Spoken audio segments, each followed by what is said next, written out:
अस्सलाम वालेकुम। एक दोस्त ने मुझसे रब्ता किया कि मेरे पास जो है इन्वर्टर में बड़ा ही अजीबोगरीब किस्म का फॉल्ट आ रहा है। तो इन्वर्टर में कभी वोल्टेज बहुत ज़्यादा अप होते हैं, कभी बहुत ज़्यादा लो होते हैं। तो मैं बड़ा परेशान हूँ कि ये क्या हो रहा है और इस फॉल्ट का क्या सोल्यूशन है। क्या मुझे इन्वर्टर खोल कर ले जाना चाहिए सर्विस सेंटर में इसको ठीक करवाने? तो कई घंटों से यही फॉल्ट आ रहा है, तो मैं क्या करूँ?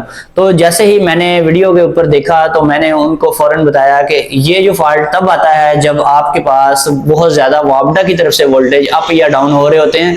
तो इन्वर्टर जो है वो फ्लक्चुएशन मोड में चला जाता है। कभी वोल्टेज बहुत ज्यादा आते हैं, कभी बहुत ज्यादा लो वोल्टेज आते हैं, जिसकी वजह से जब ये फॉल्ट स्क्रीन पे आता है तो इसकी सबसे जो बड़ी निशानी है वो यही है कि इसके वोल्टेज आपको स्क्रीन में वापडा के जो जहां लिखे हुए होते हैं वहां आप देखेंगे वोल्टेज कभी कम आ रहे हैं, कभी ज्यादा आ रहे हैं। इसके अलावा जो वापडा का आइकॉन है वो भी फ्लैशिंग कर रहा होता है, बार बार ऐसे फ्लैशिंग कर रहा होता है और वापडा को वो फौरी तौर पे कट ऑफ करवा देता है। और कुछ इन्वर्टर्स में वापडा कट ऑफ नहीं होती और चलती ही रहती है, जिसकी वजह से आपकी जो इलेक्ट्रिक अप्लायंसेस हैं वो भी जल सकती हैं। और इसके अलावा अगर आप इसको ऐसे ही चलता छोड़ देंगे तो फिर आपका जो इन्वर्टर है वो जल जाएगा।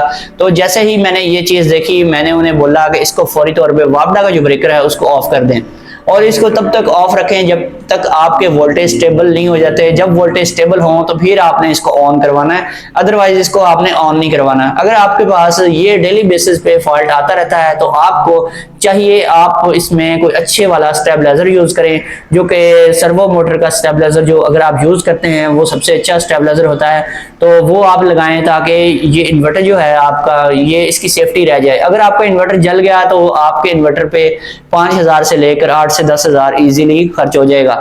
इसलिए अगर आप स्टेबलाइजर यूज करेंगे तो आपको ये है कि जो पैसे आपने इन्वर्टर के जलने पे लगाने हैं तो वही आपको पहले ही लगा लेने चाहिए, तो आपका फायदा हो सकता है। या फिर सबसे बेस्ट जो ऑप्शन है वो आप वापडा वालों के पास जाएं, उनको कंप्लेंट करवाएं कि आपके वोल्टेज बहुत ज्यादा आते हैं और अक्सर आते ही रहते हैं, जिसकी वजह से हमारी चीजें जो है वो जलती रहती हैं। और अगर वापडा में आपका काम हो जाता है, अगर आपकी वहां सुनी जाती है तो आपको बहुत ज्यादा पैसे खर्च नहीं करने पड़ेंगे और आपका जो है वो ट्रांसफार्मर वो चेंज कर देंगे, जिसकी वजह से वोल्टेज बहुत ज्यादा अप डाउन होते रहते हैं। मेरे कहने पे इन्होंने वापडा का ब्रेकर फौरी तौर पे ऑफ कर दिया, लेकिन बाद में जब वोल्टेज पूरे हो गए कई घंटों के बाद दोबारा ऑन किया तो इन्वर्टर इनका बिल्कुल ठीक ठाक दोबारा से चल पड़ा। वापडा उसने लेनी शुरू कर दी। पहले वापडा लेता ही नहीं था, वापडा को चलाता ही नहीं था और बैटरीज को ड्रेन कर रहा था। बैटरीज को ड्रेन करने की वजह से मुसलसल बैटरीज जो थी वो लो हो रही थी और ना ही बैटरी चार्ज हो रही थी और ना ही इन्वर्टर आउटपुट में वापडा प्रोवाइड कर रहा था। तो जैसे ही वापडा की तरफ से इनके वोल्टेज पूरे हुए तो इनका सिस्टम बिल्कुल ठीक ठाक चल पड़ा। इन्वर्टर में कोई भी फॉल्ट नहीं था, हर चीज बिल्कुल ओके थी। यहाँ पर अक्सर मेरे दोस्त एक गलती करते हैं, जो इनपुट में वापडा की प्रोटेक्शन लगी हुई होती है उसकी रेंज को बढ़ा देते हैं, बहुत ज्यादा जो है अपर लिमिट को बढ़ा देते हैं और जो लोअर लिमिट है उसको भी बहुत ज्यादा लो कर देते हैं, जिसकी वजह से उनके इन्वर्टर के जलने के चांसेस बढ़ जाते हैं। उनको प्रोटेक्शन लगाने का कोई फायदा नहीं होता।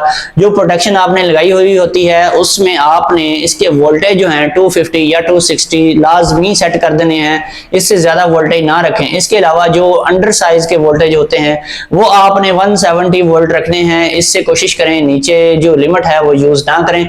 जब आप उसकी लिमिट को खोल देंगे तो आपको प्रोटेक्शन लगाने का कोई फायदा नहीं होगा। इसी तरह से इनके साथ भी हुआ, इन्होंने प्रोटेक्शन भी लगाई हुई थी लेकिन उसकी लिमिट्स को बहुत ज्यादा वाइड रखा हुआ था, जिसकी वजह से इनकी प्रोटेक्शन काम ही नहीं कर रही थी और इनका इन्वर्टर बस चलने ही वाला था। लेकिन टाइम से वापडा का ब्रेकर बंद करने की वजह से ये नुकसान से बच गए।